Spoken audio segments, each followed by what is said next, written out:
함께하여 주시기를 간절히 소원을 드리며 우리 주 예수 그리스도의 이름으로 기도드리옵나이다. 아멘. 성경 말씀 함께 보시겠습니다. 이사야 42장입니다. 1절에서 9절의 말씀 함께 보시겠습니다. 이사야 49장 1절에서 9절의 말씀입니다. 구약성경 1017페이지, 18페이지 있습니다. 이사야 42장 1절에서 9절의 말씀 함께 보시겠습니다. 내가 붙드는 나의 종, 내 마음에 기뻐하는 자, 곧 내가 택한 사람을 보라. 내가 나의 영을 그에게 주었은즉 그가 이방에 정의를 베풀리라. 그는 외치지 아니하며 목소리를 높이지 아니하며 그 소리를 거리에 들리게 하지 아니하며 상한 갈대를 꺾지 아니하며 꺼져가는 등불을 끄지 아니하고 진실로 정의를 시행할 것이며 그는 she하지 아니하며 낙담하지 아니하고 세상에 정의를 세우기에 이르리니 섬들이 그 교훈을 앙망하리라. 하늘을 창조하여 펴시고 땅과 그 소산을 내시며 땅 위에 백성에게 호흡을 주시며 땅에 행하는 자에게 영을 주시는 하나님 여호와께서 이같이 말씀하시되 나 여호와가 어로 너를 불렀은즉 내가 내 손을 잡아 너를 보호하며 너를 세워 이 백성의 언약과 이방의 빛이 되게 하리니 네가 눈먼 자들의 눈을 밝히며 갇힌 자를 감옥에서 이끌어내며 흑암에 앉은 자를 감방에서 나오게 하리라. 나는 여호와이니 이는 내 이름이라. 나는 내 영광을 다른 자에게 내 찬송을 우상에게 주지 아니하리라. 보라, 전에 예언한 일이 이미 이루어졌느니라. 이제 내가 새 일을 알리노라. 그 일이 시작되기 전에라도 너에게 이르노라. 오늘은 본문을 통하여서 하나님께서 행하시는 새 일이라고 하는 제목으로 하나님의 말씀을 선포하고자 합니다. 우리는 큐티 금요일 본문을 통해서 쉐어링을 하고 있습니다. 그래서 이 내용에 이런 내용이 있습니다. 역사의 기록물들은 지배자들의 논리로 써여진 것이 대부분이기 때문에 역사의 기록물은 다 진실이 아닐 수 있습니다. 오직 진실은 성경만이 영원한 진리다, 그렇게 말씀드릴 수 있는 것이죠. 하나님의 역사는 세상은 다 강자편의 역사이겠지만은 하나님의 역사는 강자편의 역사가 아닙니다. 하나님께서 보내신 메시아의 역사도 그리스도의 역사도 강자편에 선 역사가 아니죠. 하나님도 강자편에 섰다면 이 세상의 사람들은 훨씬 믿기가 쉬웠을 것입니다. 메시아의 역사도 강자편에 서서 로마를 정복하고 유대 다윗의 그 희망으로 세계를 정복하고 다스리는 그런 쪽으로 역사되었다면 사람들은 그리스도를 다 믿었을 수 있을 것으로 보입니다. 메시아의 역사는 그렇지만은 제자들이 희망한 대로 강자를 굴복시키고 지배하는 그런 방식의 역사가 아니었습니다. 세상의 역사를 잠시 들여다보기를 원하는데 오늘 세상의 역사를 이 그림으로 요약할 수 있겠죠. 중간에 생략된 나라가 있겠지만은 최초의 제국으로 등장하는 나라가 이집트이죠. 애굽입니다. 이 애굽의 왕을 바로라고 말하고 세상에서는 파라오라고 말합니다. 태양신의 아들이라고 그렇게 불리는 것이죠. 우리 아수르가 있을 거예요. 그리고 바벨론이 등장합니다. 우리는 바벨론이 단어에 익숙합니다. 제국의 대표적인 나라로 성경에서 선정해 놓고 있기 때문에 아시겠습니다만은 바벨론의 느부갓네살 왕이 전국에 신상을 세우고 거대한 신상이죠. 이제 소리가 날 때에 다 그 백성들이 이 신상 앞에 절하도록 만들었습니다. 그리고 이제 헬라 제국이 등장하죠. 페르시아, 바벨론을 이제 폐망시킨 고레서요. 이제 그리고 페르시아가 이제 바벨론 이후에 전개되어지고 이 페르시아를 폐망시킨 나라가 헬라이죠. 페르시아의 다리오 3세 때에 헬라의 알렉산더 대제가 전투에서 승리하고 헬라 제국을 이제 세우는 것이죠. 그가 안타깝게도 30대 초반 풍토병으로 죽었다라고 그렇게 역사가들은 추정합니다. 그가 죽고 난 뒤에 네 나라로 분열되어지는데 그 중에 가장 두각을 나타낸 인물이 안티오쿠스 4세입니다. 이게 예루살렘에 진격하여서 성전 안에 군나로 짓밟고 그들의 신인 주피터 신상을 성전 뜰에 세웠기 때문에 유명하죠. 그래서 그는 신격화했습니다. 자신을 에피파네스라고 불렀습니다. 이 의미가 무엇인가 하면 신의 현현이다. 자신을 향하여서 신이 현현한 것이다 라고 그렇게 불렀습니다. 제국을 구축하고 절대적인 권력을 쥐고 세상에 불을 지며 나타나는 한결같은 현상이 자신을 신격화한다는 것이죠.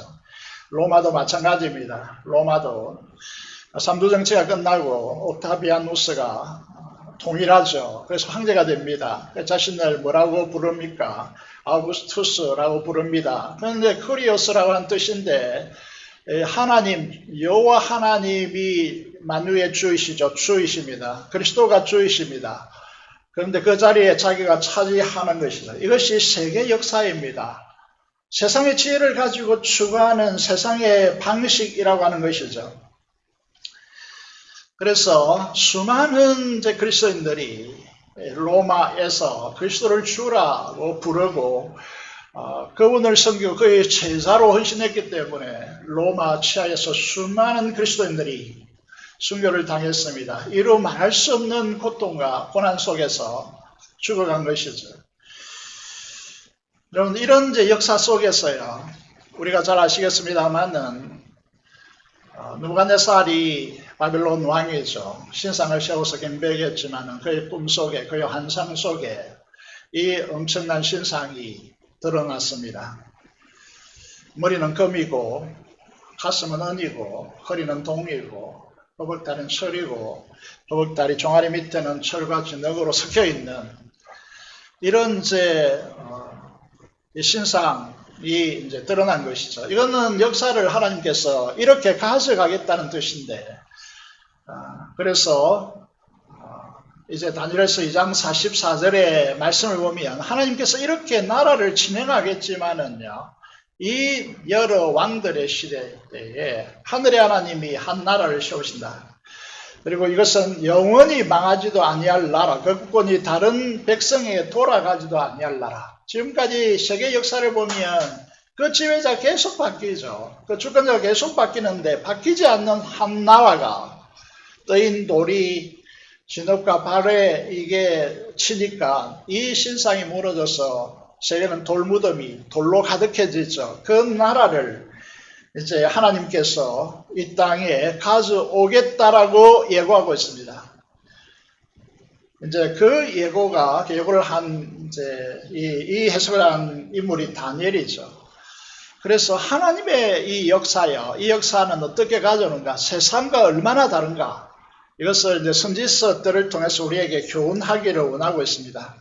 다니엘서를 보면요, 하나님은 세상의 역사와 다르게 하나님의 신실한 하나님의 자녀들을 통하여서 하나님의 역사를 이룹니다. 다니엘은 어떤 사람입니까? 우리가 잘 아는 대로 바벨론 노예로 끌려갔습니다.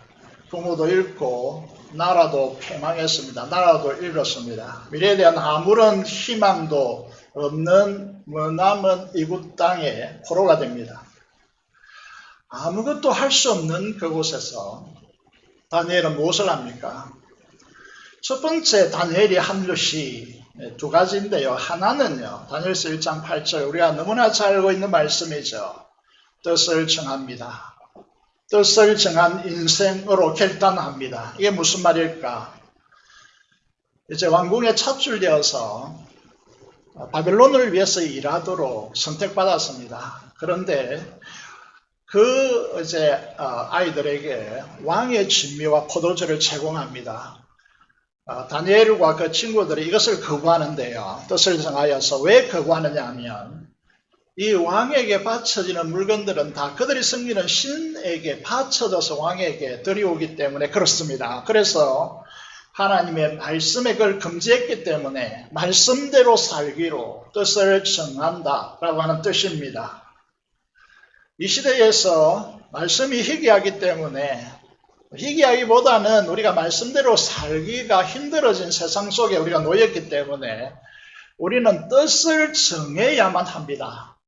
다시 말해서 우리가 결단해야만 하나님의 말씀대로 살아갈 수 있는 세상이 되었단 말이죠. 그래서 우리에게도 중요한 뜻을 정한 인생으로 결단될 필요가 있습니다. 나는 하나님의 말씀대로 살겠다. 마음속에 이제 다짐해야 됩니다. 왜 다짐해야 되느냐? 우리 앞선 세대, 우리 부모 세대들은요, 모두 다가 그렇게 살아갔기 때문에 그렇게 살아가는 것이 쉬웠습니다. 그런데 이 시대는 모두 다 그렇게 살고 있지 않기 때문에 어려운 겁니다. 그래서 다니엘도 마찬가지죠. 포로가 되어지고 아무것도 할 수 없는 그 시대에서 여러분, 내가 아는 사람이 보고 있으면 또 신앙생활을 그럭저럭 할 가능성이 높습니다. 그런데 아무도 없는 그곳에서요, 이 다니엘은 뜻을 정한 것입니다. 두 번째로요, 다니엘서 6장 10절에 나타나지만은 여러분, 다니엘이 이렇게 말하고 있습니다. 다니엘서 6장 10절에 보면 전에 하던 대로 다니엘은 계속해서 이 인생을 살아왔다는 것입니다. 그런데 이걸 하지 못하도록, 이게 페르시아 바사 왕국에 세 총리가 있었는데 워낙 이제 통치 이제 지역이 넓다 보니까 세 총리가 있었고 많은 신하들이 있었겠지만은 모함당해가지고요, 이 다니엘을 죽이고자 하는 상황이 일어납니다. 다른 것으로 흠이 없다 보니까 무엇으로 죽이려고 합니까? 이 다니엘이 그가 기도하는 것을 알고 있기 때문에 주변에 있는 왕의 신하들이 다 동원돼 가지고 30일 동안 딱 정합니다. 3일 동안 정해가지고 신에게나 사람에게나 기도하면 사자굴에 집어넣는다라고 하는, 이제 왕을 꼬셔가지고요, 의인을 찍게 만들어서 왕의 이름으로 금령을 발표합니다. 그런데 이것을 알고도 다니엘은 자기 집에 돌아가 윗방에 올라가서 예루살렘 향하여서, 이게 솔로몬의 기도죠. 솔로몬의 성전을 짓고 기도하는 내용입니다. 그 언약을 기초하여서 예루살렘 향하여서 창문을 열고 전에 하던 대로 하루 3번씩 무릎을 꿇고 기도하여 하며 그의 하나님께 감사하였다. 이렇게 됐습니다. 지금 오늘 우리에게는 이 다니엘이 필요한 것입니다. 일제 정복시대 때요, 일제 침략시대 때 우리의 선조들은 다니엘을 사랑했습니다. 다니엘의 삶을 우리의 삶 속에 가져왔습니다. 오늘 우리에게도 마찬가지로 우리에게 이런 이제 삶이 필요한 것이죠. 하나님의 말씀의 뜻을 정한 인생이 되기를 원합니다. 여러분, 이 세상이 주는 혜택에 만족하는 것이 아니라 말씀의 사람이 되기를 원합니다. 어떤 목숨의 위협이 들어오더라도 우리가 하나님 앞에 기도하는 일을 놓쳐서는 안 됩니다. 여러분, 이 원리는요, 동일하게 적용되었습니다. 이런 다니엘을 향하여서 그가 죽었습니까? 사자굴에 들어가서 밥이 되었습니까? 불구덩이에 던져져서 타서 jet처럼 변해져 버렸습니까? 전혀 그런 것이 아니죠. 우리는 잘 알고 있지 않습니까? 그래서 느부갓네살이 이렇게 고백합니다. 다니엘서 4장 18절에 보면 느부갓네살이 다니엘을 향하여서 이렇게 말합니다. 거룩한 신들의 영이 네 안에 있다라고 말합니다. 여러분, 잘 보셔야 되는 것이, 이것은요, 이 원리는, 이 공식은요, 수학공식 1 더하기 1은 2잖아요. 이 수학공식과 마찬가지로 이 공식은 시대가 흐르고 세상이 아무리 뒤집어져도 이 공식은 변함없이 적용되어집니다. 그게 무엇이냐면 뜻을 정하고 말씀대로 살기로 그렇게 결단하고 기도한다면 성령의 역사가 우리에게 일어납니다. 말씀 플러스 기도는 성령의 역사라는 것이죠. 하나님의 영이 네 안에 있다라고 여러분 하나님을 믿지 않는 이방인의 신이 고백할 수밖에 없을 정도로 그 속에 성령 하나님의 충만한 역사가 일어난다는 사실을 우리에게 보여주고 있습니다. 이것이 우리에게 오늘 이 시대에도 절실하게 필요합니다. 그래서 여기에 있는 우리 성도들 뿐만 아니라 우리 다음 세대들도 이 성령의 사람들이 필요한 것입니다. 뜻을 정하고 기도함으로써 성령 하나님의 역사가 하나님의 신들의 영이 그 신들이 아직까지 어떤 신인지 모르겠지만은 신들의 영이 너 안에 있다고 고백하는 그런 성령의 사람들이 이 시대에 필요한 것이죠. 그 결과로 인하여서 이 다니엘 때문에 세계 최고의 권력자 느부갓네살 왕이 어떻게 고백합니까? 이렇게 고백합니다. 다니엘서 4장 34절에 보면 내가 지극히 높으신 이에게 감사하며 영생하시는 이를 찬양하고 경배하였나니 하나님의 권세는 영원한 권세고 그 나라 하나님의 나라는 대대에 이르리로다 라고 그렇게 고백되어지고 있습니다. 이 성령의 사람들이 가는 곳곳마다 함께하는 이들 속에 이런 고백이 살아있고 이런 고백이 터져나오고 이 시대를 살리는 힘은 바로 이것이라는 거죠. 그래서 여러분이 이제 공부하는 그곳에서 직장 다니는 그곳에서 최고의 상사가 교사가 이런 거 함께하는 그 이제 친구들과 또 교수들 속에서 여러분 이런 고백이 우리에게 일어나려면 이게 작동돼야 된다는 거죠. 뜻을 정해야 된다는 것이죠. 그리고 거기에 기도해야 된다는 것이죠. 거기에 하나님의 역사가 사람들이 인정할 수밖에 없을 정도로 그렇게 일어나는 것이죠. 다니엘서 6장 26절을 보겠습니다. 여러분 다리오 왕이죠. 다리오 왕이 이렇게 칙령을 내린다 이렇게 말하면서 여러분 이게 엄청난 규모의 나라이기 때문에 그 가나안하고 통치하는 나라가요. 여러분 엄청난 나라인데 그 나라의 아래에 있는 사람들은 다 다니엘의 하나님 앞에 떨며 두려워할지어다 라고 칙령을 내립니다. 왜냐하면 그분은 하나님은 살아계신 하나님이시요 영원히 변치 아니하시는 분이시고 그의 나라는 멸망하지 아니할 것이요 그의 권세는 무궁할 것이다라고. 여러분 이 페르시아 제국을 이루고 난 뒤에 여러분 정말 많은 문제가 일어나고 정말 많은 고심 속에서 통치자가 그 나라를 지키기 위해서 수많은 노력을 경주하겠지만은요 하나님의 나라는 그런 나라가 아니고 쇠하지 않고 패하지 않고 영원한 나라임을 이 다리오가 고백하게 되어지는 것이죠. 이 다니엘에 대하여서요 이렇게 기록하고 있습니다. 다니엘서 6장 28절에 보면 이 다니엘이 다니엘서 강해하고 있는 것도 하지만은요 이 연결시키기 위해서 하고 있습니다. 이 다니엘이 다리오 왕의 시대와 바사 사람 페르시아입니다. 페르시아를 성경에서는 바사라고 쓰고 있습니다. 바사 사람 누구에게까지요? 고레스 왕의 시대에 행통하였다. 이렇게 됐습니다. 고레스가 등장하고 있습니다. 고레스요.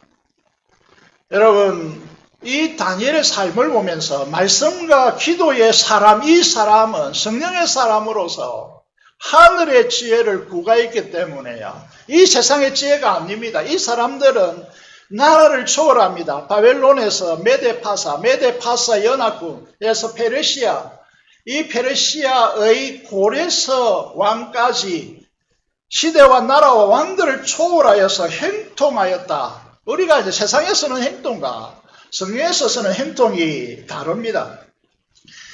다니엘은 이제 고레스 왕까지 행동하였다. 라고 되어 있습니다. 우리가 이제 역사상 세계사를 공부를 하겠지만은 역사상 가장 문제가 되는 인물이 누구냐 하면 고레스입니다. 히루스라고 하는 사이러스라고 불리기도 하고 히루스라고 불리기도 하는 히루스 2세라고 불리기도 하는 이 인물요. 고레스는 여러분 이사야서에서도 이제 다니엘서도 등장하지만 이사야서에서 등장합니다. 이사야서 44장 28절에 등장합니다. 여러분 45장 1절에 이 고레스가 한 일에 대해서 기록해 놓고 있습니다. 여러분 세상의 역사와 이 성경의 역사가 이 역사들 고대 근동을 연구하는 역사가 다르게 생각했지만은요. 여러분 이 세상에서 왜 바벨론 하느냐 하면요. 바벨론 성을 보시면 두께가 7m에 이른다 이렇게 되어 있고요. 백 두께가요. 물론 이중백이었습니다. 그리고 높이가 20m에 달했기 때문에요. 거기에다가 이제 땅에서 솟아나 있으면 되는데 이게 인공호수를 파가지고 유프라테 강을 끌어들여가지고 인공강물을 만들었어요. 뺑두르게 만들었습니다. 그것도 물살이 급하게요. 그래서 이거는 이게 들어가는 문이 하나밖에 없었기 때문에 다리를 통하여 하나밖에 없었기 때문에 이게 차단되면 그곳에 침공할 수가 없습니다. 거기에다가 이제 이 20년의 식량 불량지요. 뭐 둘러싸이더라도 끄떡 없는 그런 이제 성을 구축한 것이죠. 거기에 이제 세계 역사상 하늘 정원이 있다 이렇게 되어 있는 것이죠. 그런데 놀라운 일이 일어납니다. 이사야 45장 1절의 말씀대로요. 이 성문이요 내부에서 열립니다. 침공해서 무너뜨린 것이 아닙니다. 내부에서 열어준 것입니다. 그래서 무열 입성을 통해서 이 바벨론성을 한 번도 정복당하지 않았던 이 바벨론성을 고레스가 정복하고 페르시아를 건설하게 됩니다. 여러분 이렇게 되어 있습니다. 하나님께서 그의 기름 부음 받은 고레스에게 같이 말씀하시되 내가 그의 오른손을 붙들고 그의 앞에 열국을 항복하게 하고 내가 왕들의 허리를 풀어 그 앞에 문들을 열고 성문들이 닫히지 못하게 하리라. 이 말씀대로 이 놀라운 역사가 실제로 일어난 것입니다. 그래서 이제 에스라서에서는 이 사실에 대해서 이렇게 기록하고 있습니다. 에스라서 1장 1절에서 3절인데요. 읽어보겠습니다. 바사왕 고레스 원년에 통치 원년에 여호와 하나님께서 에레미야의 입을 통하여 하신 말씀을 이루게 하시려고. 이게 무슨 말이냐면 포로로 간지 70년 만에 그 고토로 돌아오리라고 하는 예언입니다. 바벨론 포로 70년 만에 돌아오게 하려고 이제 그 예언을 이루게 하시려고요. 주전 539년에 고레스 원년에요. 하나님께서 이걸 실행하시기 시작합니다. 고레스 마음을 감동시키시고 그가 온 나라에 공포다고 조서를 내렸는데 어떤 조서냐 하면 바사왕 고레스는 말하노니 하늘의 하나님 여호와께서 세상 모든 나라를 내게 주셨고 내게 명령하사 유다 예루살렘 성전을 건축하라 하셨나니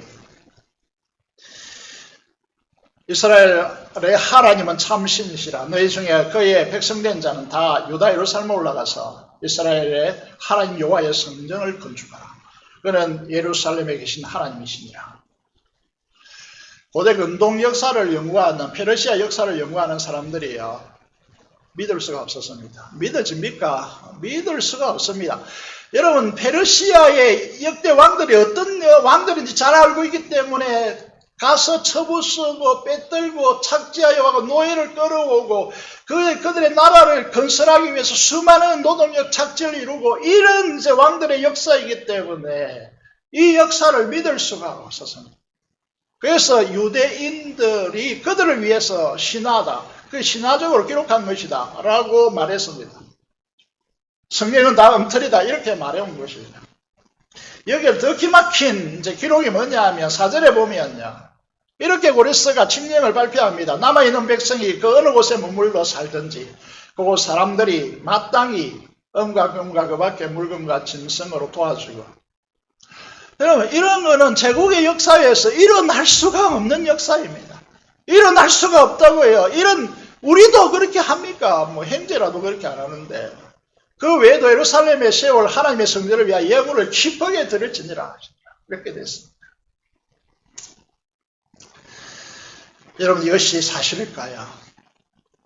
이것이 역사가들이 막 고대 근동을 연구하는 학자들이 말한 대로 이 에스라서의 이 말씀은 허구일까요? 신화일까요?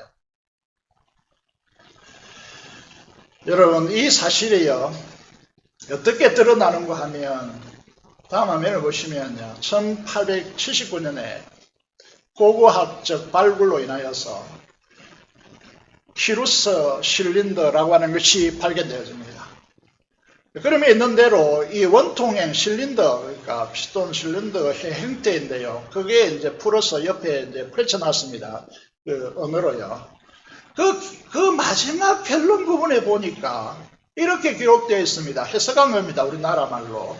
나는 오랫동안 항포되어 온 성소들과 관에 있는 신상들, 티그리스 강 저편의 신성한 도시들로 기원시켰다. 예루살렘입니다. 그들을 위하여 영구적인 성소들을 지어 주었다. 그곳 주민들은 모두 모아서 저들의 거주지로 귀환시켰다.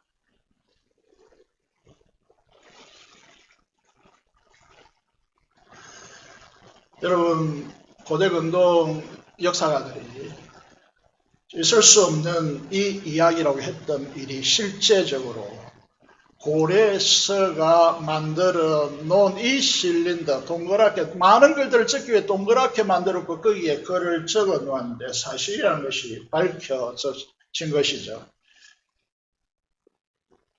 그래서 충격을 받았습니다.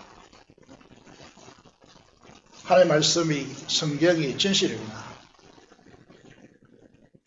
하나님께서 왜 다니엘서도 그렇고 이사야서에서도 그렇고 고레스라고 하는 이 인물을 등장시킬까요? 하나님이 세계 역사 속에서 일어났어도 안 되고 일어날 수도 없는 이 역사가 왜 이 역사가 이렇게 고레스를 통하여 일어날까요? 이 고레스에게 주목하라고 하는 것이 아닙니다. 오늘 우리가 이사야 41장 1절에 보면 이 고레스는 징검다리라는 것이, 징검다리. 누구에게 건너가는 징검다리라는 것입니까? 하나님의 종, 하나님께서 택한 사람, 누굽니까? 메시아입니다. 그리스도입니다. 거기로 건너가는 징검다리라고 하는 것입니다. 워낙 이해 믿지 않으니까요. 하나님께서 이렇게 역사적인 방법을 쓰는 것이죠. 그래서 우리에게 그래도 믿지 않을래? 이렇게 말합니다. 하나님께서요, 하나님 택하시고 붙드는 종 한 사람을 보라고, 우리에게 보라고, 제발 좀 보라고 우리에게 말씀하고 있습니다. 하나님 교회에 영을 주었다라고 되어 있습니다.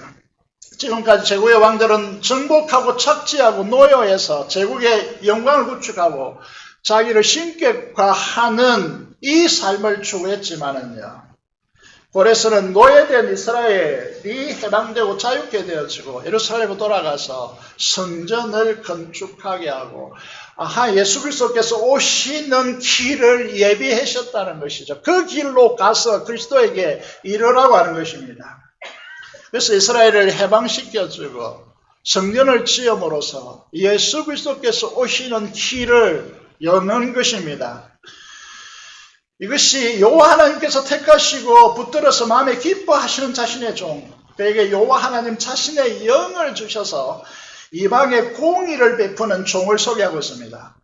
이 종은 누구입니까? 우리는 이미 이사야서의 전반부를 통해서 지난 시간들에 살펴보았습니다. 이분은 누구이죠? 여러분, 이사야 7장 14절에 보면 세상에 한 번도 일어나지 않는 일이 일어날 것이다. 고레스와 비교할 수 없는 하나님의 역사가 일어난다. 그게 처녀의 몸에서 남자 없이 아기가 탄생하는데 그 이름을 임마누엘이라 하리라고 말씀하십니다. 임마누엘은 아시다시피 하나님께서 여기에 우리와 함께 하시는 이제 이 존재라고 하는 것입니다. 그게 성전이라는 뜻이죠. 그분은 누굽니까? 한 아이가 낳고 우리에게 낳는데 그분은 기이하고 놀라운 분. 기하고 경이롭고요. 이 아름다운 기묘자다 이렇게 말합니다. 모든 생각의 모체가 되시는 모사이다 이렇게 말하고 있습니다. 그분은 인간이 아니라 전능하신 하나님이시다. 모든 존재의 위에 계시는 영존하시는 아버지이고 가장 중요한 결론이 무엇인가 하면 평강의 더함이 무궁한 평강의 왕이 될 것이다. 그래서 그분 안에서 이제 그분에게는 이것이 가능해지는 이유는 2절에서 이렇게 이야기하고 있죠. 여호와의 영이 그에게 임하기 때문이다. 잘 보십시오. 말씀의 주체 진리의 주님이 그 성령의 역사 속에서 이루는 하나님의 나라, 그 하나님의 나라가 어떤 나라가 될 것인가. 그래서 성령 하나님이 중요하다고 말하는 것이죠. 여호와의 영, 지혜와 총명의 영, 모략과 재능의 영, 지식과 여호와를 경외하는 영이. 여러분 그래서 이 성령 충만함이 예배 자체가 즐거움이 되고 기쁨이 되는 이유가 이런 데 있는 것이죠. 그 결과로 나타나는 현상이 무엇입니까? 지난주에 말씀을 드렸습니다. 평강의 더함이 무궁한 왕이 성령 하나님의 충만하심 속에서 다스리는 하나님의 나라는 이런 나라가 될 것이다. 그림이 보여주고 있죠. 어린 양이 사자들과 함께 뒹구는 나라. 여러분 이사야 9장 7절에 그 정서와 평강의 더함이 무궁하고 또 다윗의 왕자와 그의 나라에 군림하며 그 나라를 굳게 세우고 지금 이후로 영원한 정의와 공의로 그것을 보존하실 것이라. 만물의 여호와 열심히 이를 이루리라. 여러분 하나님께서 이사야서를 통하여 역사를 우리에게 보여주시고 그 역사의 주인공인 예수 그리스도 오실 메시아가 어떤 존재인지 우리에게 보여주십니다. 그 예수 그리스도를 오늘 본문에서는 좀 다른 표현을 사용하여서 그분의 위대함을 드러내고 있습니다. 2절에 보시면요. 이사야 42장 2절입니다. 여기 보시면 이제 이 제국의 왕이 수많은 군대를 이끌고 목소리를 높이고 말가부 소리와 칼의 힘을 통해 천황을 호령하는 그런 제왕이 아닙니다. 목소리를 높이지 아니하시는 분이십니다. 온유하고 부드러운 음성으로 그렇지만은 요한계시록에 나타내로 많은 물소리가 따라고 하는 대로 그분의 음성이 세밀하게 우리의 들릴 뿐만 아니라 우리의 가슴 깊이 파고드는 주님의 음성이 되시는 것이죠. 소리를 높이지 않는다고 되어 있습니다. 하이라이트는 3절입니다. 무엇입니까? 여러분 이 상한 갈대, 여러분 갈대를 아시죠? 가끔 내기를 합니다. 갈대와 억새풀을 구분하느냐.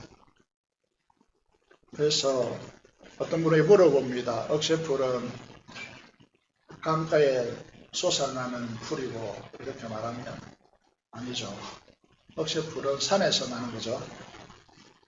갈대는 강물과 바다가 합해지는 곳에서 자라나는 풀입니다. 문제는 이제 이 갈대는요, 태풍이 바다에서 바람이 많이 불잖아요. 바람이 아무리 세게 불어도 꺾어지지 않습니다. 누울 뿐입니다. 그리고 다시 일어납니다. 그런데 문제는 상한 갈대는 조금만 바람이 불어도 휙 꺾입니다. 그런데 상한 갈대를 꺾지 아니하신다라는 것입니다. 상한 갈대는 누구를 말하는 것이죠? 죄의 지배 아래에 놓여있는 우리를 가리키는 것입니다. 결핍 속에서 허덕이는 우리요, 사망의 정상 가운데 살아가고 있는 우리들요, 또 하나의 그림을 우리에게 비춰주고 있죠. 꺼져가는 등불입니다. 기름이 없는데, 기름이 없어 꺼져가는데 어떻게 다시 살립니까? 기름을 부어야 살리죠. 이 세상에서는요, 연료값 법칙에 의해서 끊임없이 소비해야만이, 연료를 공급해야만이 불이 밝혀지고, 여러분 이게 이게 불이 밝혀지는 것은 끊임없이 에너지가 소비되고 있는 것이죠. 그런데 그런 방식으로 주님께서 일하지 않는 새로운 방식을 시작하겠다는 것입니다. 그것이 하나님께서 내시는 새 일이고 하나님의 백성들이 불러야 할 새 노래라고 하는 것입니다. 여러분이 아무리 노력하더라도요, 상한 갈대를 상하지 않는 갈대로 보존할 수가 없습니다. 꺼져가는 등불을 에너지를 소비시키지 않고 계속해서 타오를 수 있도록 하지 못합니다. 오직 누구만이? 예수 그리스도만이 가능한 것입니다. 오늘 이 대낮에요, 한낮에 이 엄청난 시간을 통하여 이 사실을 꼭 깨닫기를 원합니다. 사랑하는 성도 여러분, 우리로서는 할 수가 없습니다. 1차적으로 고백해야 될 일이 이것입니다. 여러분 자신들이 자녀들을, 죄의 지배 아래 있는 자녀들을 어떻게 할 수가 없어요. 누구만이? 예수 그리스도만이 오직 성령으로 할 수 있습니다. 이 사실을 인정하지 않는다는 다 교만한 자들이에요. 그래서 기도하지 않습니다. 예수 그리스도를 의지하지 않습니다. 예수 그리스도께 나아가지 않습니다. 성령 하나님을 필요로 하지 않습니다. 그래서 기도하지 않습니다. 하나님의 말씀은 아무런 의미가 없는 것이죠. 여러분, 그런 의미에서 간곡히 여러분에게 요청합니다. 상한 갈대, 꺼져가는 등불, 우리 힘으로 지탱할 수도 없고 살릴 수도 없습니다. 오직 그리스도께서 하셔야 됩니다. 그것도 그분의 능력으로, 그분의 능력이라는 것이 성령 하나님의 역사로 그렇게 하는 것입니다. 그러면 그분께서 어떤 방식으로 일할 것입니까? 두 가지 방식으로 일하십니다. 하나는 언약입니다. 하나는 복음의 빛입니다. 하나님을 믿는 백성에게는 언약을 회복시켜야 됩니다. 언약이라는 것은 여러분 몇 가지를 통해서 설명할 수 있겠지만 이 짧은 시간이기 때문에 언약은 관계입니다. 여러분, 관계를 회복시키는 힘입니다. 언약이라는 것이. 말씀으로 약속한 것이죠. 그게 성경입니다. 여러분, 우리가 믿는 바가 무엇이냐 하면 성부와 성자와 성령, 이 관계를 알아야 되고 그 관계 속에서 우리가 그 안에 침입하여서 실제로 하나님, 살아계신 하나님과 관계를 맺어야 되는 거예요. 이 말씀이라는 게. 그 관계가 없으면 이 말씀이 무용지물, 아무런 의미가 없는 것입니다. 그래서 종종 단순한 말로 묻습니다. 여러분 안에 예수님께서 계십니까? 여러분 하나님을 믿습니까? 하나님 살아계심을 확신하십니까? 이렇게 묻는 거예요. 단순한 말로 그렇게 묻는 거예요. 좀 복잡한 말로 이 언약에 헌신하십니까? 이렇게 묻는 거죠. 다른 말로 말하면 여러분 하나님과의 실질적인 관계 속에서 살아가고 있느냐는 것입니다. 두 번째로요, 이방인에게 빛을 비춰야 됩니다. 복음을 갖다 주어야 하는 것이죠. 십자가와 부활의 복음을 주어야만 그들이 어둠에서 벗어나서 하늘의 빛을 보게 되는 것이죠. 주님께서 이렇게 이사야서를 통해서 이제 누가복음 4장 17절 19절을 보시면 이렇게 되어 있습니다. 이 내용을 좀 설명을 드리면 예수님께서 갈릴리에 오셨습니다. 성령으로 비둘기 같이 내셔서 성령을 받으시고 갈릴리에 오셔서 어떤 회당에 들어가십니다. 그 회당에는 오늘 교회의 한계가 똑같습니다. 말씀 선포의 책임 맡은 해당장이 있습니다. 성경을 옆에 놓은 성경이 가죽으로 기록됐기 때문에 굉장히 두껍습니다. 여러 권으로 있고요. 그 중에 하나 책을 집습니다. 이사야를 집어서 예수님께 주십니다. 예수님께서 그 당시 랍비로 등극하고 있었기 때문에 이사야서 61장을 딱 펼칩니다. 펼쳐서 읽습니다. 그 내용이 이렇습니다. 여러분 시간상 화면을 확인하시기 바랍니다. 이 은혜의 해는 희년을 말하는 것이고요. 하나님 나라를 상징하는 단어입니다. 덮으시고 예수님께서 말씀하십니다. 이 이사야의 예언이 오늘 이곳에서 지금 너희 귀에 응하였느니라.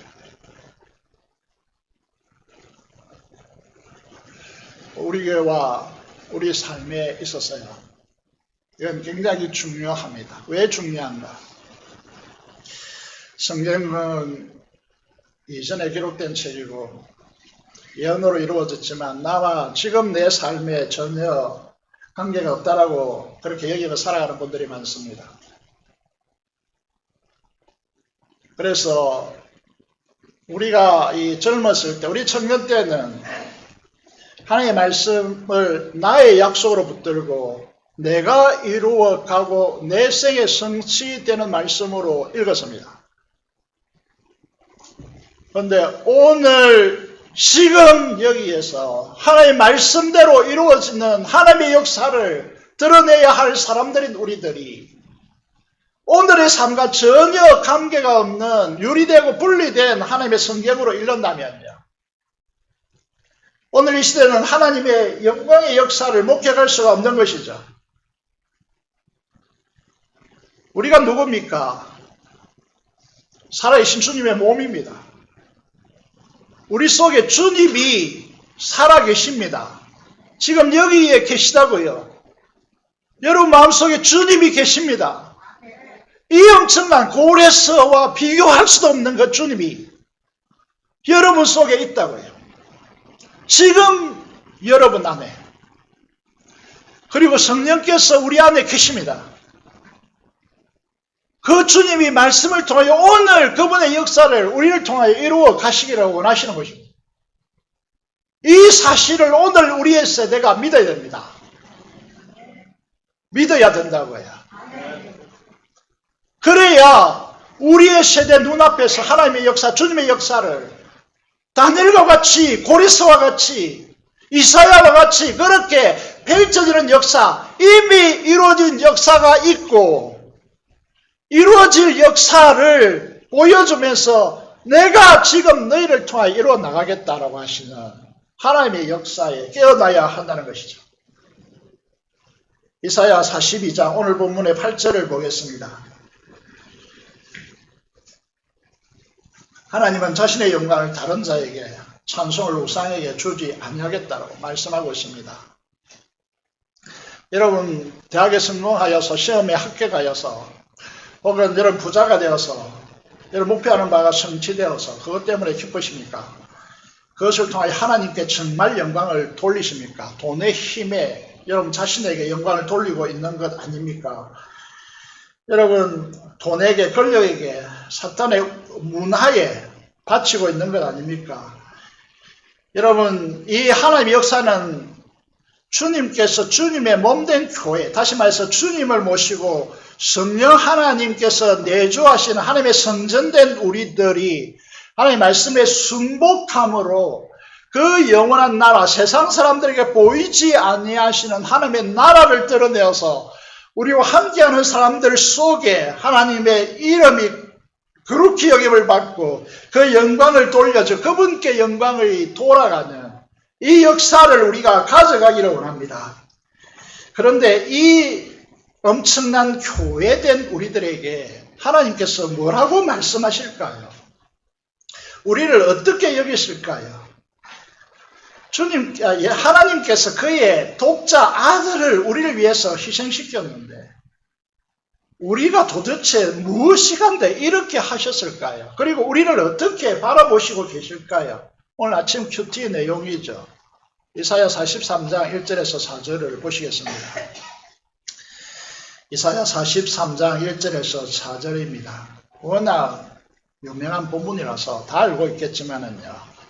이 본문을 보시겠습니다. 중간에 좀 화면으로는 좀 생략했는데 야곱아 너를 창조하신 여호와께서 지금 말씀하시느니라. 여러분 성경을 잘 읽어야 됩니다. 여러분 이 강조점이 어디에 있습니까? 지금에 있습니다. 지금 말씀하시느니라. 이스라엘에 너를 지으신 이가 말씀하시느니라. 너는 두려워하지 말라. 같이 읽겠습니다. 내가 너를 구속하였고 내가 너를 지명하여 불러나니 너는 내 것이라. 네가 물 가운데로 지날 때에 내가 너와 함께 할 것이라. 강을 건널 때 물이 너를 침몰하지 못할 것이며 네가 불 가운데로 지날 때에 타지도 아니할 것이요 불꽃이 너를 사르지도 못하리니 대저 나는 여호와 내 하나님이요 이스라엘의 거룩한 이요 내 구원자입니다. 내가 애굽을 너의 속량물로 구스와 스바를 너를 대신하여 주었노라. 내가 내 눈에 보배롭고 존귀하며 내가 너를 사랑하였습니다. 거기까지 읽겠습니다.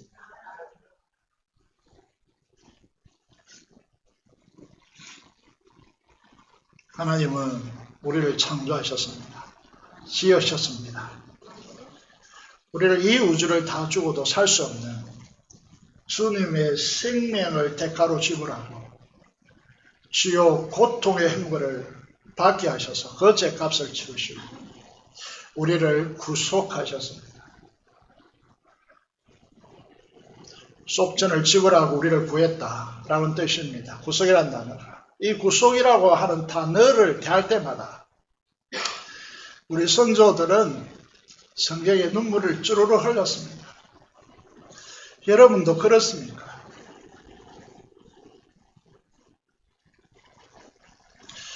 그리고 복음으로 우리를 지명하시고 부르셔서 하나님의 자녀가 되게 하셨습니다. 여러분 잘나서 재서 보호되고 있는 것이 아닙니다. 우리가 뭐 대단해서 우리가 재서 보존되고 있는 것이 아닙니다. 하나님께서 지명하여 불렀기 때문에 우주보다 더 귀한 주님의 생명을 값주고 하나님의 것으로 사셨기 때문에 여러분들이 보존되고 있는 겁니다. 착각하지 마십시오. 교만하지 마십시오. 여러분이 잘나서가 아닙니다. 하나님께서 우리를 어떻게 바라보십니까? 보배롭게 여기십니다. 존귀한 자로 보십니다. 지극히 사랑하십니다. 이 사실에 귀 기울이시고 여러분 자존감을 이 말씀으로 세우시기 바랍니다. 세상의 어떤 소리보다 더 이 말씀보다 세상의 소리가 더 높은 것이 하나라도 있다면 가져와 보십시오. 여러분 부모에 여러분들이 잘못했을 때 책망받았겠죠. 그 소리가 여러분들 이 말씀을 무너뜨릴 수 있습니까? 없습니다. 여러분이 배우지 못한 것 때문에 한이 서릴 수도 있는데 그 때문에 이 말씀을 무너뜨릴 수 있습니까? 없습니다. 여러분 건강 때문에 여러분 우리가 소심해질 수 있습니다. 그런데 그 건강의 문제가 이 말씀을 무너뜨릴 수 있습니까? 없습니다. 이 세상에 어떤 소리여도 이 하나님의 이 우리를 지키는 자존감을 무너뜨릴 수 없습니다. 여러분 운동을 잘한다고 공부를 잘한다고 돈을 많이 가졌다고 그것들이 이 말씀으로 인하여 주는 자존감과 대체할 수 있습니까? 절대로 아무것도 없습니다. 하나님께서 말씀하십니다. 이 물과 불은 무엇을 말할까요? 고통일 수 있습니다. 고난일 수 있습니다. 우리의 한계로 지어지는 여러 가지 어려움일 수 있습니다. 그것이 우리를 침몰시킵니까? 우리를 태웁니까? 절대로 못 태웁니다. 그래서 우리 안에 계신 주님과 우리에게 보내준 성령 하나님으로 제발 이 세상의 원리, 이 제국의 원리, 이 지혜자의 원리로 살지 말고 우리 속에 계시는 주님으로 인하여 사십시오. 주님으로 인하여 산다는 것은 말씀을 순종함으로 성령 하나님의 역사한 가운데 서시기를 바랍니다. 오늘 읽지 않았 본문은 아니지만 이사야 43장 8절을 마지막으로 보겠습니다. 이사야 43장 8절입니다. 같이 읽겠습니다. 시작. 눈이 있어도 보지 못하고 귀가 있어도 듣지 못하는 백성을 이끌어내라. 말씀이 선포돼도 말씀을 공부해도 말씀을 훈련해도 이 엄청난 하나님의 진리를 보지 못하고 듣지 못하는 이 백성들을 너희가 진리를 깨닫고 너희 안에 주님이 계시고 성령 하나님께서 내주하신다면 이 말씀을 통하여 그들을 이끌어내는 삶을 살라라고 우리에게 요청하고 있습니다. 사랑하는 성도 여러분, 이 진리에서 떠나지 않기를 바랍니다. 시대가 무섭게 우리를 몰아칠 것입니다.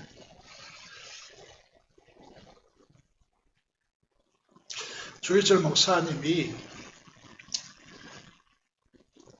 시대를 내다보면서 평양 산정원 교회 성도들을 믿음을 배반하지 말고 지키라고 설계했습니다. 똑같은 심령으로 다가올 미래의 세대를 바라보면서 여러분에게 호소합니다.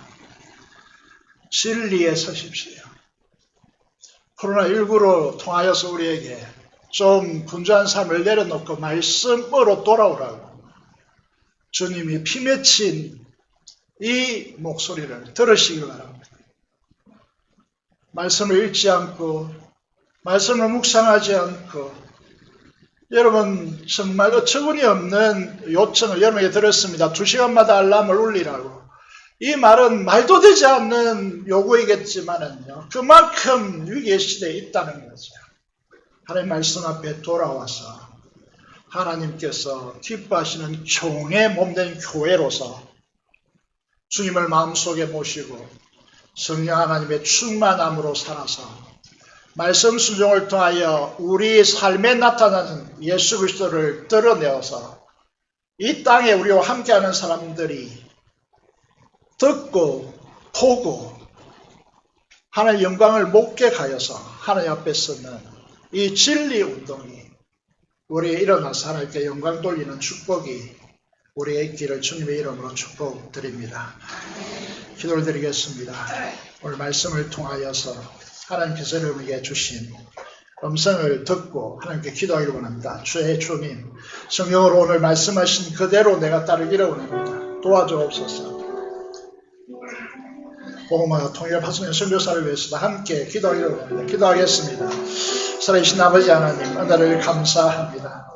오늘 우리를 사랑하여 주시고 은혜를 벌어주셔서 하나님 주 눈앞에 나오게 하시며 우리의 잠자는 영혼이 아니라 깨어있는 신앙의 양심, 새벽 닭이 울어오는 그 새벽의 닭의 울음소리를 듣고 이 시대 앞에 깨어나는 성도들이 되게 하여 주시기를 간절히 소를 드립니다. 우리의 언약과 복음이라고 하는 이 엄청난 하늘의 자원을 우리에게 주셨는데 아버지 하나님 말씀에 순종함으로써 하나님의 백성들을 이끌어 하나님과 접붙지 말고 아버지는 죽어있는 자들을 복음으로 살려내는 이 생명의 빛 운동에 우리가 동참할 수 있도록 도와주시옵소서. 우리 함께하는 사람들 속에 복음화가 이루어지게 하여 주시고 하나님 통일과 파송의 선교사를 위하여 기도합니다. 이 지역사회가 속히 복음화되고 하나님의 영광의 빛을 볼 수 있도록 도와주시고 수많은 사람들과 함께 하나님의 영광을 도모할 수 있도록 인도하여 주옵소서. 파송의 선교사를 통하여 일하여 주옵소서. 우리 주 예수 그리스도 이름으로 기도드리옵나이다. 아멘.